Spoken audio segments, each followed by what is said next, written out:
بسم الله الرحمن الرحيم. الحاقة ما الحاقة وما أدراك ما الحاقة.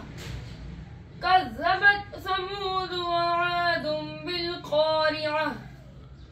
فأما ثمود فأهلكوا بالطاغية وأما عاد فأهلكوا بريح صرصر عاتية سخرها عليهم 7 ليال و8 أيام حسوما فترى القوم فيها صرعى كأنهم أعجاز نخل خاوية فهل ترى لهم من باقية.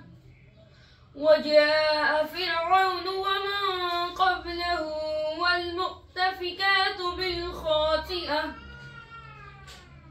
فعصوا رسول ربهم فأخذهم أخذة رابية. إنا لما طغى الماء حملناكم في الجارية لنجعلها لكم تذكرة وتعيها أذن واعية. فإذا نفخ في الصور نفخة واحدة وحملت الأرض والجبال فدكتا دكة واحدة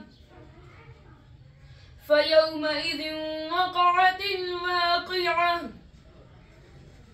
وانشقت السماء فهي يومئذ واهية والملك على أرجائها ويحمل عرش ربك فوقهم يومئذ 8 يومئذ تعرضون لا تخفى منكم خافية.